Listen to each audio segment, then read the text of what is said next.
Buenas tardes, mi nombre es Leonardo Villalpando Portillo, soy estudiante de la carrera en Técnica Mecánica Automotriz en la Escuela de Mecánica Automotriz Laszlo Viló. Me encuentro en el tercer semestre y este es un proyecto que se va a presentar para la materia de encendidos electrónicos y sistemas de confort. El proyecto se llama limpiador de inyectores o un pulsador electrónico para limpiar inyectores. Objetivos. Bueno, en la escuela nos planteamos el objetivo de, al momento de salir egresados de la carrera, necesitamos tener herramientas para poder presentarnos al campo laboral. En este caso vamos a diseñar un pulsador electrónico que sea capaz de generar una corriente de excitación para activar los inyectores y así probar el funcionamiento y hacer un diagnóstico correcto a la inyección del automóvil. Otro objetivo es que queremos diseñar este pulsador de manera casera debido a que los laboratorios que se encuentran en el mercado son muy caros y pues en el mercado laboral es muy difícil comprar toda la herramienta que se necesita, entonces fabricamos uno casero.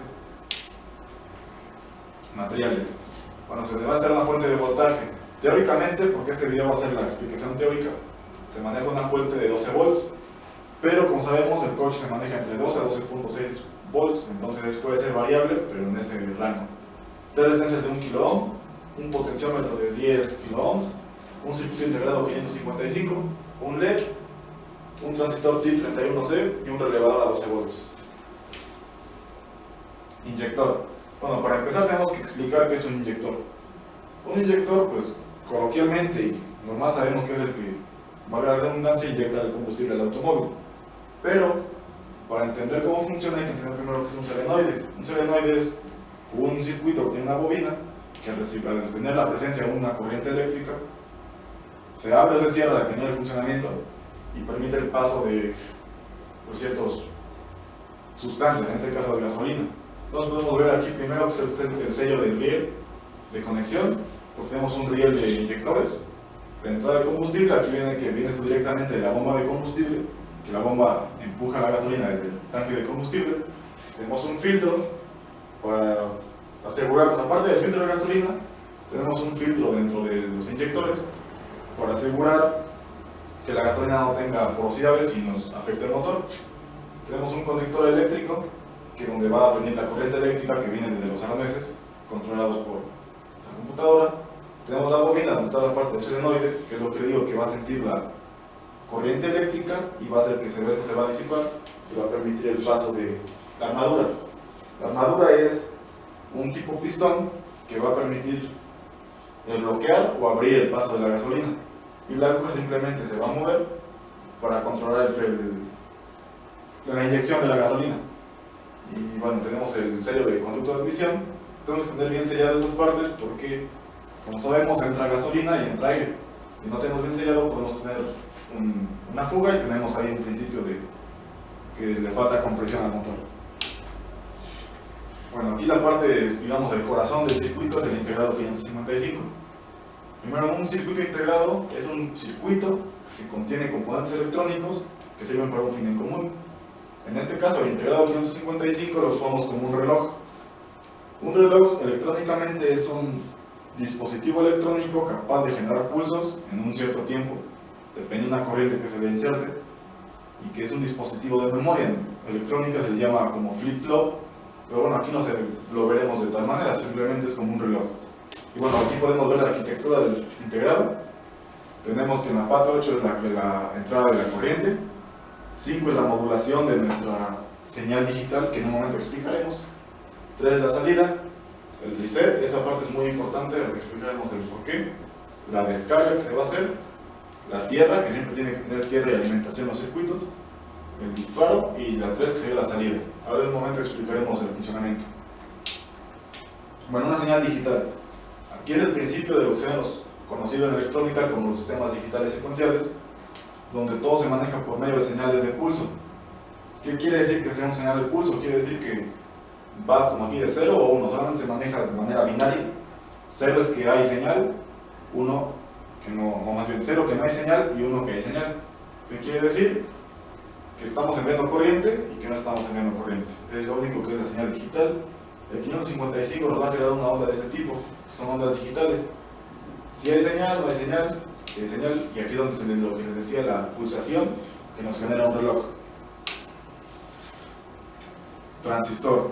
Bueno, aquí es una parte muy importante también del circuito, ya que los transistores son conocidos como la segunda revolución industrial, ya que gracias a esto toda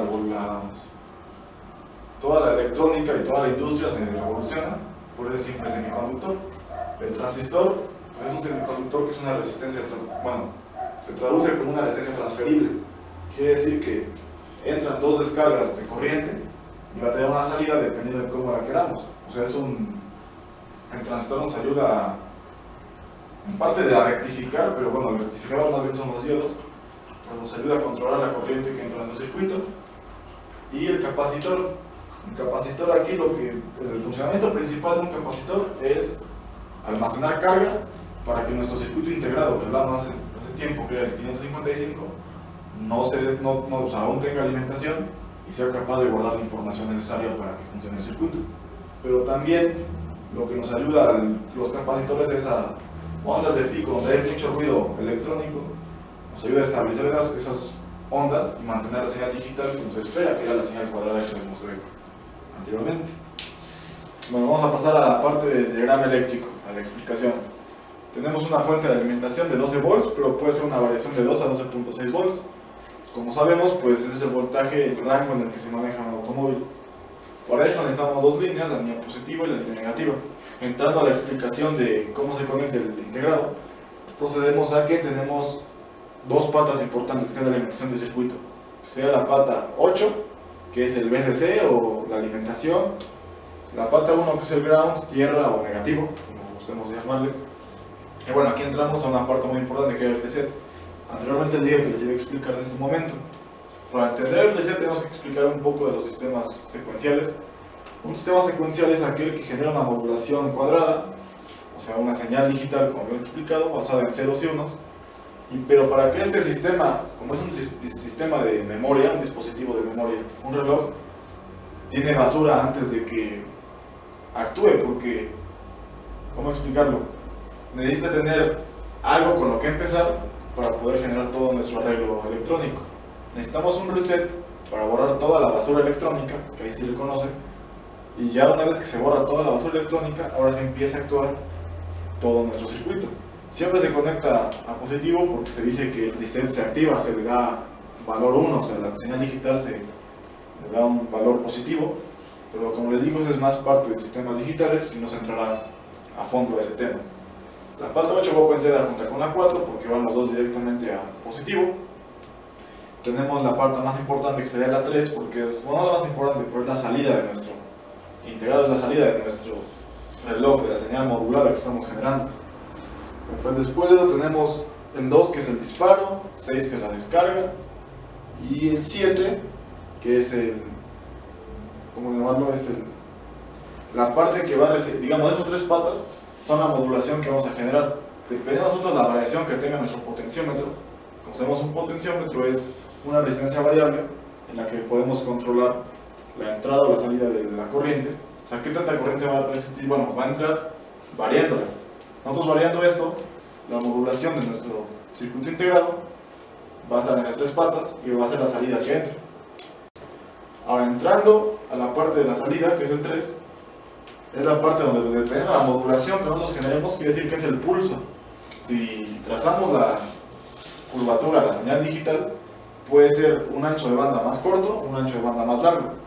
Quiere decir que el pulso que vamos a generar, o sea, la corriente que va a estar abriendo nuestro inyector de manera en tiempo real, va a ser o más rápida o más lenta, dependiendo de la variación que nosotros generemos al potenciómetro. La salida, aquí en nuestro arreglo colocamos dos resistencias. Una que va a un LED, el LED cierra el circuito desde una señal positiva, cierra en tierra. ¿Por qué? Porque queremos, digamos, si esta parte no funciona, pero nosotros con el LED aseguramos que está dando el pulso. Si prende y apaga dependiendo de la variación del potenciómetro, quiere decir que el arreglo del circuito integrado está funcionando. Pero si nosotros vemos que no hay una señal, si el LED no está prendiendo y apagando, quiere decir que aquí hay algo mal. En la pata 2 tenemos nuestro capacitor. Como se había dicho, es entrar un poco más al área de electrónica, pero de manera explicada muy rápida. Un capacitor, aparte de mantener una carga para que este circuito se mantenga alimentado, también nos va a ayudar a eliminar el ruido electrónico. Como son dispositivos electrónicos, generan ruido.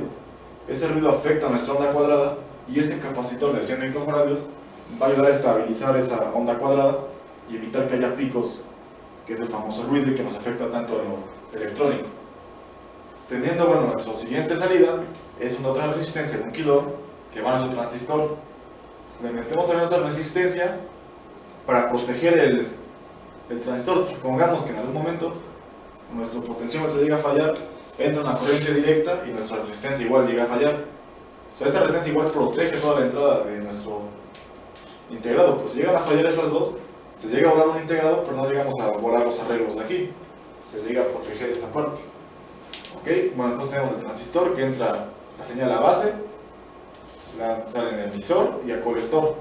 El colector aquí viene la parte del relevador. El relevador, como sabemos, tiene 5 entradas. La primera entrada va a ir a positivo, la tercera entrada que va en medio se va a cerrar a negativo, la salida de la tercera va a ser la que va a entrar a colector y las últimas 2 patas van a ser las salidas. Quiere decir que podemos ingresar 2 salidas o 2 modulaciones a 2 inyectores, pero si puenteamos podemos generar 4 y así, dependiendo de qué tengan sea nuestro riel de inyectores. Y bueno, teniendo esto en cuenta es como se explica de manera teórica el diagrama que se generó en el salón de clases, y posteriormente mis compañeros van a proceder a armarlo físicamente y hacer pruebas para demostrar que funciona. Y pues es todo por el momento, pues gracias.